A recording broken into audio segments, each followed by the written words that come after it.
Hey, it's Erica. So we are launching our platform called Broken Child Chronicles. And Broken Child Chronicles is a platform in which um, I created to bring awareness to trauma and its effects. And with this platform, you'll hear different interviews of people talking about specific trauma that has happened in their life and how it affects them. And I've debated on this for a while in regards to telling my own story. And my younger brother looked to me and said, "How can you expect other people to tell their story and you can't tell yours?"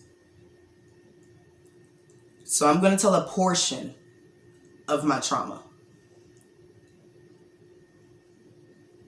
So this took place back in 2014. Um, I had just had my son in February of 2014. This specific event took place May of 2014.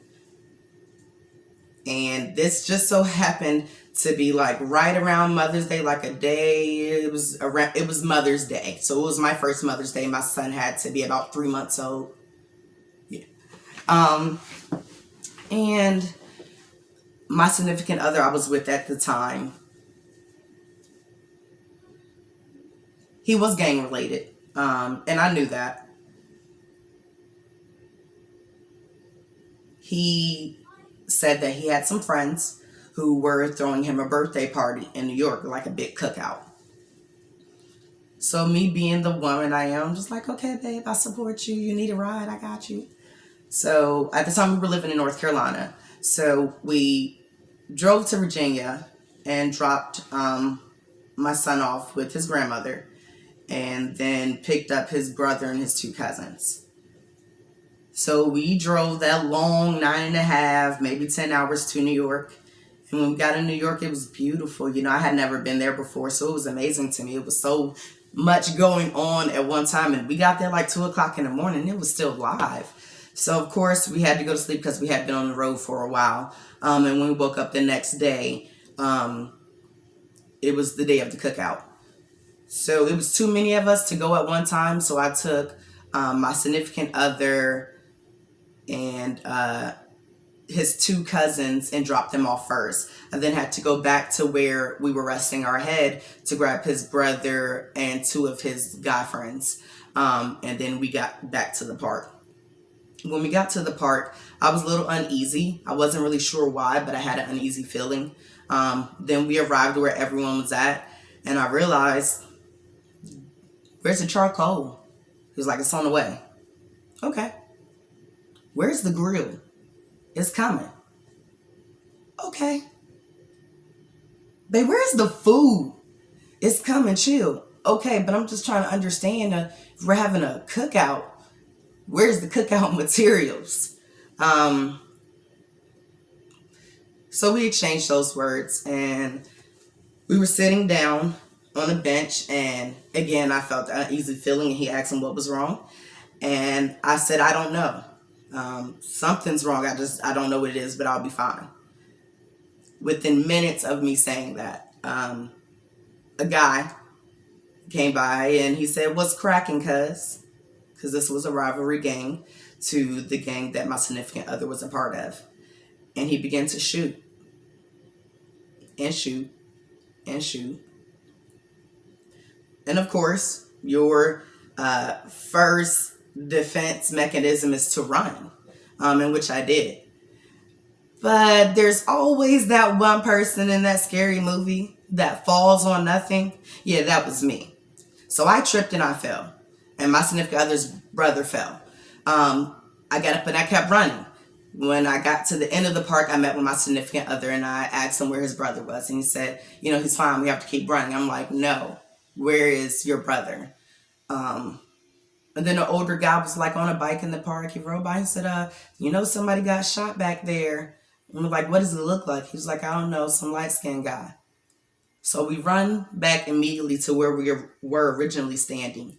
And there laid his brother, his only brother. His brother had just got out of prison in October. This is May.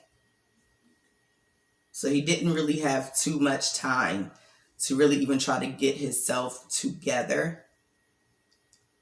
Um, Anywho, so of course she got rushed to the hospital. They wouldn't let anyone in. And we're like praying and praying and praying that everything is okay. At least I am praying and praying that everything's going to be okay. He was shot in the back of the head, and maybe an hour or two after sitting outside the hospital, they pronounced him brain dead.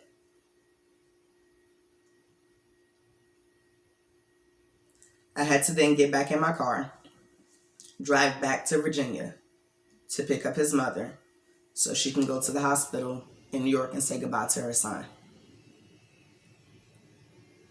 The look on her face when I first got to her, I will never forget. Her cries all the way from Virginia to New York, I will never forget.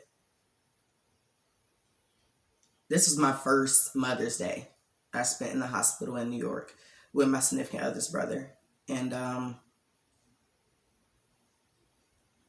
eventually they did have to pull the plug. And I had never really seen anything like this in my life, other than in movies. I have been in situations where there were shootings, but I had never been in a situation where someone actually got shot and I seen it. So this was very, very traumatizing for me.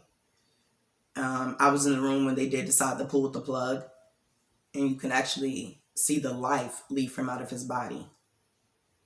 That is something I will never forget.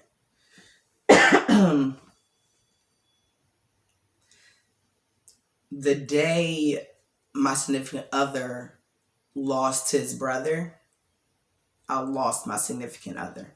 As I said, at the time we were living in North Carolina. And when everything happened, I was just trying to be supportive. What do you need?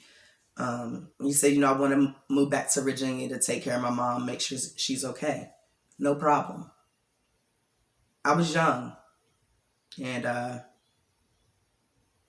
just wanted to give my child the family I felt like he deserved. So I quit both my jobs. I forfeited my apartment. And I moved back to Virginia.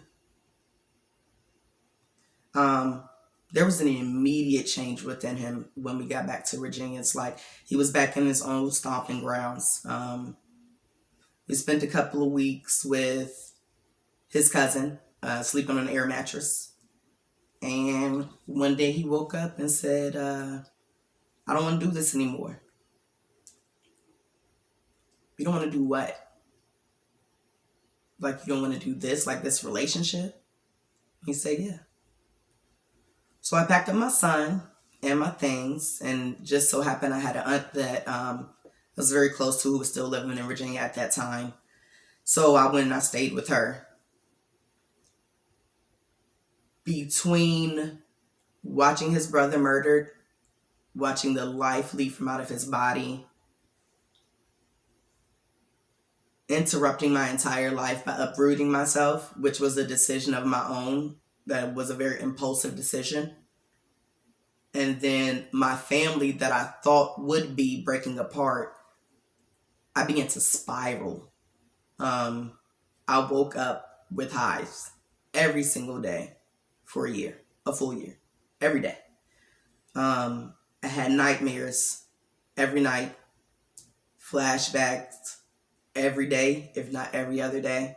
There are still times when I have flashbacks of that, and those flashbacks are very, very vivid.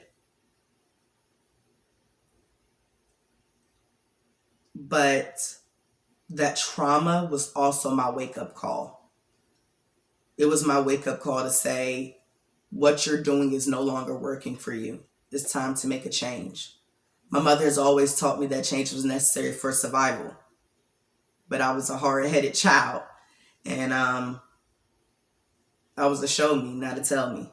So you could tell me all day, but I needed to experience it on my own. And I did. And I realized I was going down the wrong path. I realized I didn't want my son to grow up in that environment.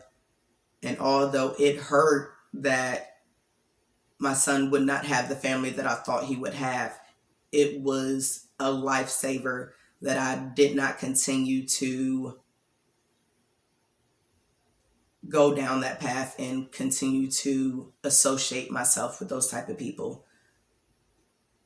I believe that that day, those experiences, those trials helped me build the person I am today. And I am forever grateful for the growth that I have received from that experience. His brother is very missed. And there is not a year that goes by that I don't think about him on his birthday, on Mother's Day. He didn't get a chance to have any kids. And he was 23 years old. He was very young. Sometimes you have to listen to your parents. I feel like there's always two roads placed in our life. One road is for life experiences, and the second road is the road you're supposed to travel. But because we're human, sometimes we have to experience it on our own. That experience changed my life. I thank you for taking the time to listen to me today. Broken Child Chronicles, Season 1, Episode 1.